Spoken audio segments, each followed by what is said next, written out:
Part 3. You will hear a conversation between some university students about a recent field trip to a radio station. First, you have some time to look at questions 21 to 25.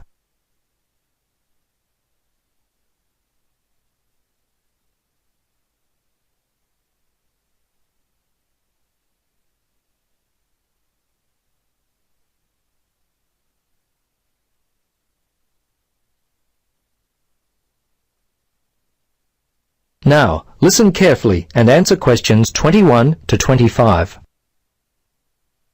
Hi, Tim. Hi, Wendy. I heard your class went on a field trip to a radio station yesterday. Could you tell me about it? You see, I've been thinking of changing my major to communications, or even possibly literature. I'm not really enjoying my science major. In fact, the way I've been feeling lately, I wish I had chosen an arts degree. I see. Perhaps communication might be a good course for you. I'm really enjoying it. The field trip helped me to see the realities of working in the industry. That's great. So the field trip was a good experience? It was a long day. We left at 8:30 and didn't return until about 5:30, so I was tired. But those are the kinds of hours you can expect working in radio. Anyway, although the day was long, it was probably the most beneficial day of study in the course so far. But Tim, isn't radio dying? I mean, with the internet and television, aren't people using the radio less and less? Yes, that's also what I thought. In fact, the idea almost stopped me from beginning my studies in radio communication.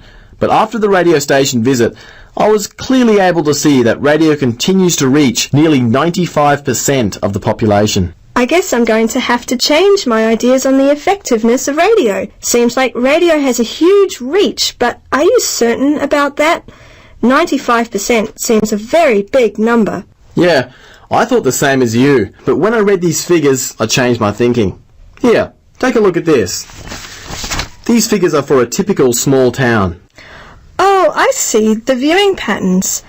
When people listen or don't listen to the radio.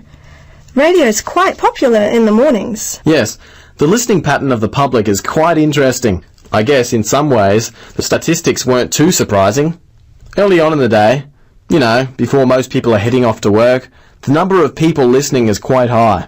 Around 25,000. Yes, and as people start heading to work, mostly in their cars, the number of radio listeners increases quite dramatically. Yes, it makes sense. And you can clearly see that by noon the number drops off considerably, only to pick up again around 5 p.m. Probably for the drive home, and after that, well, it's almost non-existent. So what are most people listening to? They gave us a graph about that. Let's see. What was surprising to me was how close, in terms of interest between listeners who tune in to win competitions and those who tune in specifically for news and weather. Of course, sports and sports commentary remains the most popular choice for listeners. Yes. Sports is easily the most popular. Before you listen to the rest of the conversation, you have some time to look at questions 26 to 30.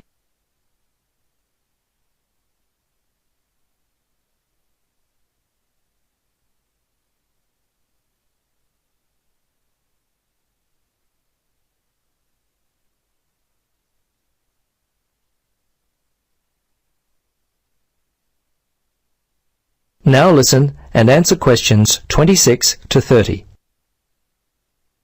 Tim, I'm interested in finding out more about how radio programs are produced. Did they take you behind the scenes and let you see how a radio show is actually made? Yes, they did. And I learned there's much more to the process than I'd originally thought. Some things are really quite obvious. Take, for example, a 1-hour show. Once you have decided upon your topic, you have to undertake the research, much like you would for any university assignment. You can't simply talk about any old thing. Preparation is very important. Okay. Then next, I imagine, comes the interview itself? That's correct. And depending on what you're planning to put to air, you should write out the relevant scripts. There's a lot of preparation that comes with that as well. You should make sure that you have a good mix of open and closed questions. I learned that a good interviewer guides the whole process by balancing the amount of verbal input from both the interviewer and interviewee. Now, a running sheet which you must also include as a key step in the process, gives details about the length of a particular section of the program. You've got to be very specific, down to the second. This means that the start and finish time for each section of the program must be carefully considered. Well, that all seems very good, but how does a person get a job in the radio industry? I imagine it's a very competitive field. Judging from what they said at the station, it's no more competitive than most professions. So it's easy to find employment in radio? Well, I wouldn't go that far, but there were a few things they mentioned that would increase your chances of finding employment in the field. Oh yeah? Like what? Well, there were a couple of things that stood out in my mind, and perhaps not what you might expect. For example, they didn't look favourably upon a university degree. They said it's better to use your time to build an audio library. Things like having a background in the music industry and an interest in certain types of music can actually go against you, because working in different stations usually means exposure to different types of music. So you should be flexible in your musical tastes. Booking a celebrity guest and interviewing them was another way to maximise your employment chances. People are always interested in this type of thing. Knowing people in the industry can also be a disadvantage, because people in radio are always looking for a fresh angle, something different. These were just some of the suggestions made. There were others, but they don't come to mind just now. Tim, thanks for this information. You've really helped me clarify my position about my studies next semester. Happy to help. All the best with your decisions for next semester. See you around, Wendy. See you, Tim, and thanks again. That is the end of part 3. You now have 30 seconds to check your answers to part 3.